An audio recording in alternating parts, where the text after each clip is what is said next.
Bem-vindo, bem-vinda ao nosso encontro mais esse final de tarde, início de noite. Hoje, dia 23 de julho de 2020. O tema que nós trataremos hoje é desigualdades sociais, direitos humanos e coronavírus. O convidado é o Perli Cipriano, nosso grande amigo e militante dos direitos humanos.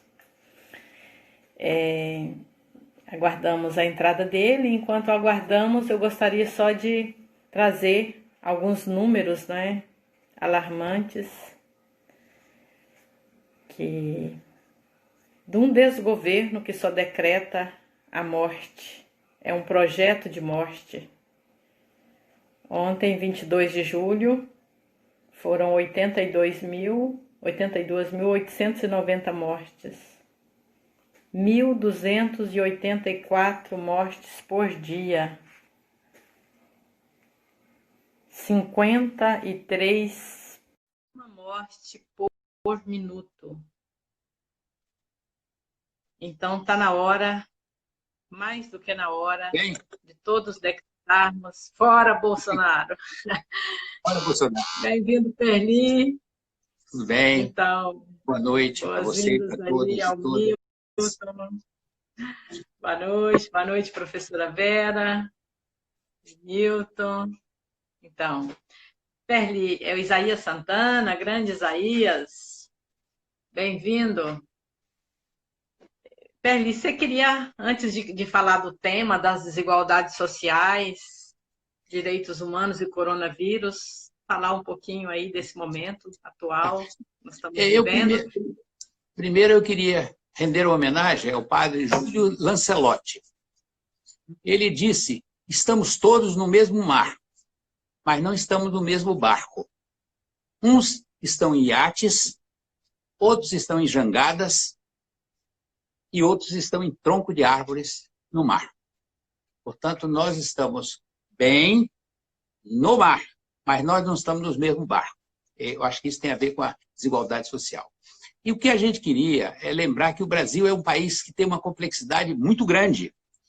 Quando os europeus chegaram aqui tinha muito os povos originários com centenas de línguas, de povos distintos, diferentes, com uma cultura muito avançada.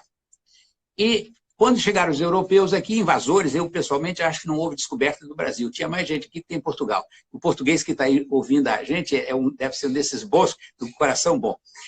Então, tinha mais povos originários aqui nessas Américas do que tinha em Portugal. Ninguém descobriu o Brasil. Isso é uma loucura, isso é uma irresponsabilidade. Alguém descobriu a China? Nunca. Alguém descobriu a Índia? Nunca. Mas o Brasil foi descoberto, não é verdade? Então, quando chegaram aqui, eles vieram com a visão de depredar. Era achar riqueza. Primeiro, para o Brasil, destruíram, e para fazer isso, escravizaram. Escravizaram e mataram uma grande quantidade de povos indígenas, de muitos dos povos. Chamaram a gente de índio, né? Na realidade, o Arlindo chamou a atenção. Nós não somos índios, mas paciência. Então, essa é a primeira questão. Depois, quando começaram a pensar em cuidar de cultura, de agricultura, foi que começou a trazer, escravizar milhares, milhões de pessoas foram escravizadas na África e foram trazidas como escravos para trabalhar aqui. A metade das pessoas que foram trazidas da África, a metade desses cidadãos que eram negros e negras livres, a metade deles vieram para o Brasil, a metade. Esse uma grande parte morreu na travessia. As condições estão precárias. Os escravos aqui no Brasil, os negros que foram escravizados, eles tinham a média de vida de 20 anos, não chegava a 25 anos, pela crueldade com que tratavam. Então, a metade daqueles que foram trazidos, foram escravizados na África, a metade veio para o Brasil. E o Brasil desenvolveu uma quantidade tão grande, e a cultura, a produção do açúcar, da produção do açúcar foi com o trabalho escravo, dos trabalhadores e das trabalhadoras escravizadas. E também, é claro, a mina. Os negros e as negras tinham muita cultura. Eles entendiam. As minas, quando foram explorar as minas, os portugueses não tinham experiência em mina. Onde é que tinha mina em Portugal? Nenhuma. Eles tinham experiência já em montões de lugares. E tem que repetir, às vezes, os malês e alguns daqueles povos, daqueles que estavam escravizados aqui no Brasil, eles tinham cultura. Tinha uns que eram muçulmanos, sabiam ler, sabiam escrever. Às vezes, os donos dos escravos não sabiam ler nem escrever, o escravo sabia. Então, é uma questão. E trouxeram até, no Espírito Santo, fala de Zacimba-Gaba, que ela seria uma rainha, não sei se é real, mas que ela seria uma rainha no seu povo. E ela veio para aqui. Sim. E ela foi escravizada.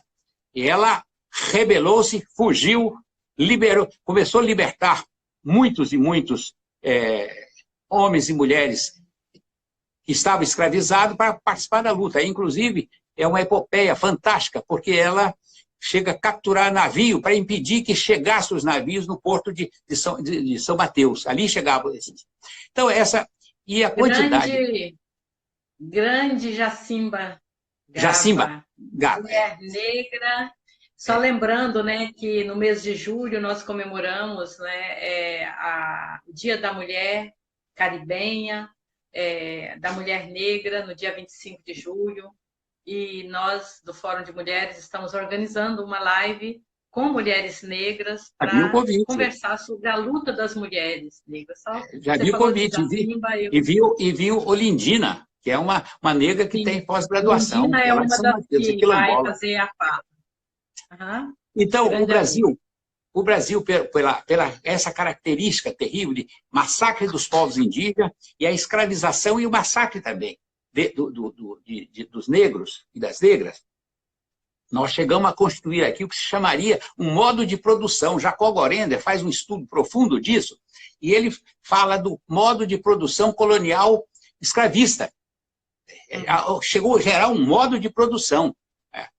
Então, a cultura, essas pessoas aqui foram trazidas, morreu no caminho uma quantidade por volta de mais de 1 milhão, quase 2 milhões, segundo alguns estudiosos, até a rota dos tubarões mudaram, porque iam morrendo e jogavam no mar, os tubarões iam acompanhando. É algo para imaginar. E nós, lamentavelmente, criamos uma cultura equivocada da impressão que o escravismo no Brasil, que a escravidão era até suave, né? Se você vê o Gilberto Freire, ele estudou realmente, pesquisou, mas ele atenua tudo, né? Dá a impressão que a mulher que trabalhava na casa da Sinhá, ela era escrava. Ela era escrava e abusada sexualmente. Tanto é que o nosso povo, tem que dizer, o povo brasileiro, ele nasceu do estupro. Estuprar as índias, estuprar as negras, e nós nascemos esses mestiços. Sim. Então, em Perli, muitos dos negros que chegaram, né, eram os melhores, eram os professores, eram os mestres na África. E aí a Ivana está dizendo que o Arlindo explicou que os africanos que vieram para o Brasil eram considerados bens de consumo. Não se importavam em mantê-los, por longo tempo. E aí você falando, né, de toda essa violência do povo negro. O Espírito Santo teve uma quantidade grande. Aqui tinha, você chegar em Santa Leopoldina, você encontra livro, a pessoa comprando e vendendo um escravo. E em São Mateus tem um porto, aquele porto de São Mateus, aquele porto, ali era um porto de vendas de escravos. Então, o negro e a negra, eles efetivamente transformaram o português numa língua mais suave. Eles tiveram a importância muito grande, não só na agricultura, na pecuária. Na África tinha hábitos de criar animais soltos. Eles podiam fazer isso aqui, fizeram aqui. Nas minas, eles é que entendiam. E os índios também com seus conhecimentos. Então, nós somos bem diferentes. E tem mais, quando houve o movimento que considerou que era a liberdade dos negros, com o fim da escravidão,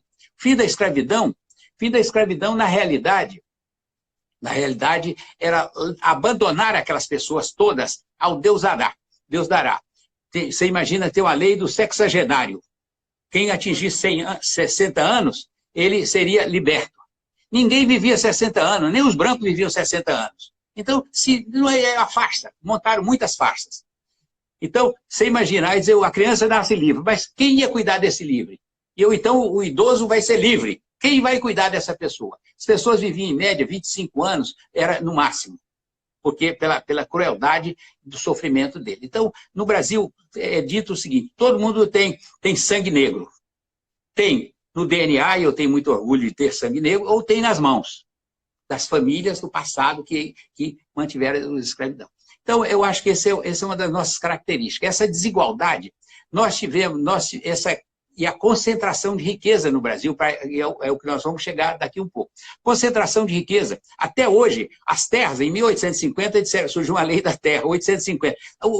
Surgiu para dizer o seguinte, quem não tem terra doado pela corte, ou seja o que for, não vai ter nunca. Porque alguns negros e negras que conseguiam, às vezes, fugiu, rebelavam, faziam os quilombos, mas às vezes alguns conseguiam até comprar a sua liberdade. Mas mesmo esse, onde é que eles iam arranjar terra? Então eles foram abandonados. Em 1888, quando a abolição da escravidão, veja bem o que era, aparece a princesa Isabel, muito boa, um coração grande, e liberta os escravos. Ora, não é real. Havia revolta, rebeldia e fuga dos escravos em todos os lugares. Todos os lugares. E mais no Brasil, o sofrimento do Brasil é muito intenso, porque quando teve a grande revolta no Haiti, quando os negros conseguiram tomar o poder e construir a primeira república nessas Américas, negro, isso assustava os senhores de escravo no Brasil. Eles ficavam assustados. Você imagina, se no Haiti aconteceu isso, acontecesse no Brasil. Aqui tinha mais negro do que tinha no Haiti, pelo número, né? Número, não estou dizendo que na soma da população, mas tinham. Então eles temiam. Então a repressão foi a mais cruel possível. E, lamentavelmente, tentaram criar uma cultura de que aqui foi tudo suave. Não é verdade. Não é verdade. Aqui, os homens, às vezes, estupravam uma negra, e quando nascia o filho, aquele filho que não era nem branco, eles diziam assim, não era nem branco e não era nem preto, eles diziam. Essa criança, depois, às vezes, os pais vendiam essa criança para arranjar dinheiro. Então, imaginar o que aconteceu nesse país. Então, não podemos esquecer, quando a gente fica fingindo que não aconteceu nada. Então, quando teve a chamada libertação dos escravos, a abolição da escravatura, ela foi fruto, primeiro, de grandes lutas. Mas o Brasil tem uma capacidade incrível, a elite brasileira, que é uma das piores do mundo, ela tem uma capacidade imensa de vender imagens, fazer uma narrativa. A narrativa a Princesa Isabel é boa. Não são a luta dos... Os negros e as negras ensinaram o sentido da palavra liberdade no Brasil. Porque teve muitos movimentos no Brasil, nós tivemos muitos movimentos no Brasil, importantíssimos. Queria independência. Até aí, tudo bem. Mas eles queriam independência e manter os seus escravos. Tem muitos que a gente cita, tinha escravos, tinha 5, 6, 7 escravos. Ele não era dono de grande contingente de escravos, mas ele era também. Então ele queria independência, queria romper os laços, queria não pagar mais imposto. Lembra da nossa independência? Isso é só olhar a chamada Inconfidência. Lá tinha muita gente, queria só não pagar imposto. Mas abolir a escravidão, não. Nada disso. Então, os movimentos, nós tivemos muitos movimentos no campo, e esses movimentos foram dando um formato do nosso povo. E a concentração de riqueza, cerca de 1% da riqueza do Brasil, de 1% da população, dos chamados donos, eles têm quase 50% de todo o patrimônio. E as terras também do mesmo jeito.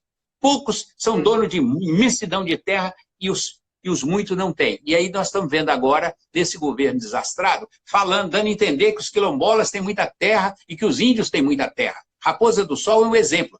Aquele território imenso foi conquista que exatamente quando localizaram os povos indígenas lá, esse foi o fator determinante para dizer que aquele território pertencia ao Brasil. E, no entanto, aí diziam os arrozeiros, eram acho que 20 ou 30 arrozeiros que obrigavam o trabalho ali daquela gente sem pagar quase nada a eles queriam ser donos, eles diziam, para que tanta terra para tão pouco índio? Eles eram os 30, os índios eram 10 mil. Olha, então, os índios não precisavam das terras, mas eles é que precisavam. Está ouvindo bem, não?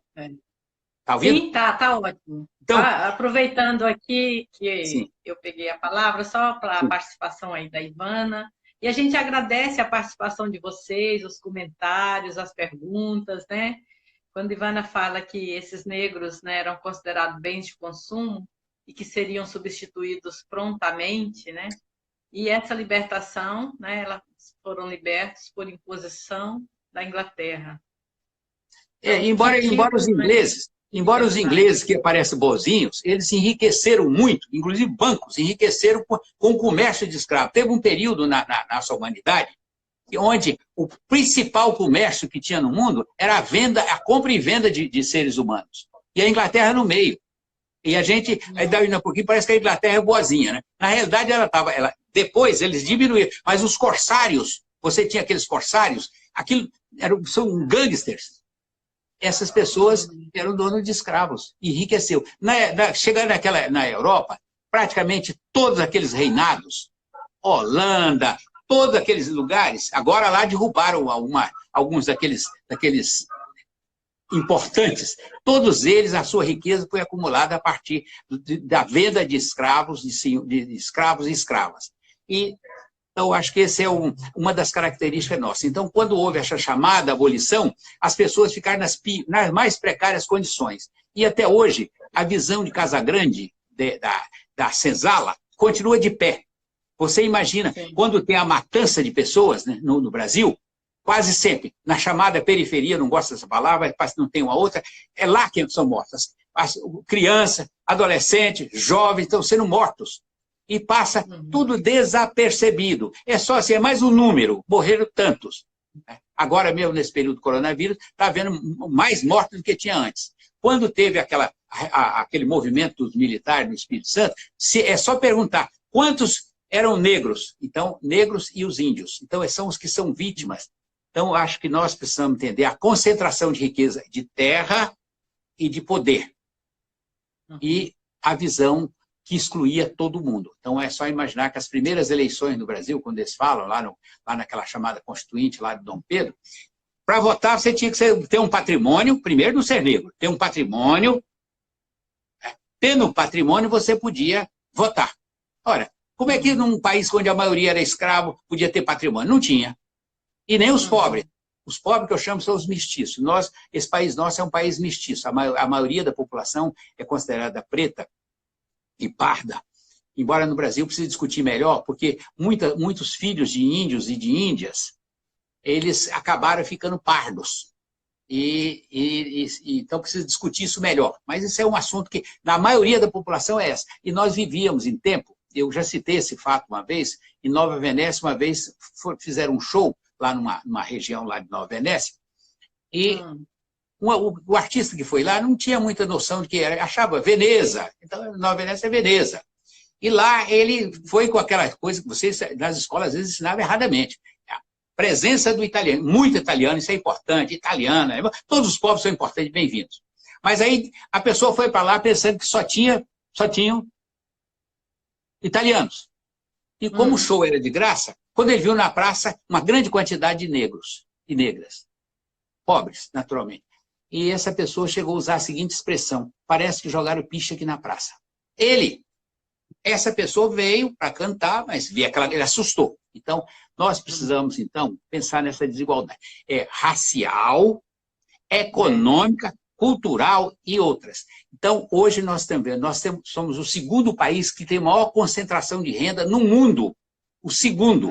E estava reduzindo um pouco no período do Lula, tinha sido reduzido. Primeiro tinha saído do mapa da fome, já é um avanço imenso, mas estava reduzindo a desigualdade social. Agora voltou a acentuar. E depois da pandemia, você pode ter certeza que a concentração de riqueza aumentou ainda. Os bancos vão estar mais poderosos, e os grandes empresários mais poderosos, e os pobres mais desempregados, com o seu pequeno comércio, com a sua pequena empresa, com o seu artesanato falido, sem condição Então, veja bem, é isso que nós precisamos tentar. A desigualdade social, no Brasil, nós somos o segundo país que tem maior concentração de renda no mundo.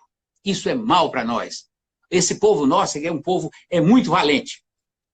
Aqueles que vieram foram trazidos da África. Sim.